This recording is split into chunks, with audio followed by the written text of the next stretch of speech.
Hyderabad Indira park ధర్నా చౌక్ వద్ద auto రథయాత్ర పేరిట auto ఆకలి కేకల మహాసభ నిర్వహించారు. సభకు రాష్ట్ర వ్యాప్తంగా ఆటో డ్రైవర్లు తరలివచ్చారు. కాంగ్రెస్ పార్టీ తమ 2023 ఎన్నికల మేనిఫెస్టోలో ఆటో డ్రైవర్లకు ఇచ్చిన హామీలను వెంటనే నెరవేర్చాలని తెలంగాణ ఆటో జేఏసీ చైర్మన్ గాజుల ముఖేష్ గౌడ్ డిమాండ్ చేశారు. ఇక ఆటో డ్రైవర్ల ఆత్మహత్యలకు కాంగ్రెస్ ప్రభుత్వం బాధ్యత వహించాలన్నారు. వెంటనే ముఖ్యమంత్రి రేవంత్ రెడ్డి గల్లం విప్పి ఆటో డ్రైవర్లకు న్యాయం చేయాలని కోరారు. మహాలక్ష్మి పథకం వల్ల నష్టపోయి ఆత్మహత్య చేసుకున్న ప్రతి ఆటో డ్రైవర్ కుటుంబానికి 25 లక్షల నష్టపరిహారం చెల్లించి కుటుంబంలో ఒకరికి ఉపాధి కల్పించాలని డిమాండ్ చేశారు. ఇక ఆటో డ్రైవర్లకు ఇళ్ల స్థలాలు ఇవ్వాలని, న్యాయమైన తమ డిమాండ్లను నెరవేర్చాలన్నారు ముఖేష్ గౌడ్.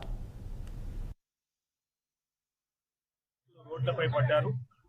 జేఏసీ ఏర్పడిన తర్వాత ముఖ్యమంత్రి యొక్క అపాయింట్మెంట్ కోసం మా జేఏసీ అధ్యక్షులు మంద రవికుమార్ గారు ఎంత ప్రయత్నించినా నేటి వరకు కూడా మాకు అపాయింట్మెంట్ ఇవ్వకపోవడం చాలా దురదృష్టకరం.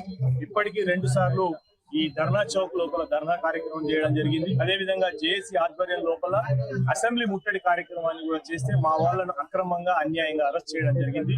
ఇవాళ మేము చట్టబద్ధంగా పర్మిషన్ తీసుకొని ఇవాళ ఇక్కడ ప్రభుత్వానికి తెలిసే విధంగా జేఏసీ ఆధ్వర్యం లోపల ఆటో కార్మికుల ఆకలి కేకలు అనేటువంటి ఒక ప్రోగ్రామ్ ఏర్పాటు చేసుకొని తద్వారా ముఖ్యమంత్రి గారికి వినతి పత్రం ఇద్దామనుకుంటే ఎక్కడెక్కడ తెలంగాణ రాష్ట్రంలో ఏ ఒక్క ఆటో కార్మికుడిని రాకుండా అందరినీ రాత్రి నుంచే అరెస్ట్ చేసి నిర్బంధించి ఎవరు కూడా ఇక్కడికి రాకుండా చేయడం అనేది ఇది దుర్మార్గమైన పాలన. గత నెల 25 తారీఖు నాడు మెదక్లో ఆటో రథయాత్ర ప్రారంభించాం. 100 అసెంబ్లీ నియోజకవర్గాలు 33 రోజుల పాటు కార్యక్రమాన్ని పెట్టుకొని మెదక్లో 25 నాడు ప్రారంభించి ఈ రోజు 33వ రోజు 100 అసెంబ్లీ నియోజకవర్గాల సమావేశాలు నిర్వహించుకొని సదస్సులు పెట్టుకొని ఈ రోజు హైదరాబాద్ చేరుకోవడం జరిగింది. మా యాత్ర మొదలు పెట్టినప్పటి నుంచి కూడా ముఖ్యమంత్రి గారిని మేము ఒకటే కోరుతా ఉన్నాం, అయ్యా మరి మీరు ఏదైతే 2023 ఎన్నికల ముందు మీరు ఏదైతే మాకు హామీలు ఇచ్చిందో, నా దగ్గర కాంగ్రెస్ పార్టీ ఎన్నికల మేనిఫెస్టో ఉంది.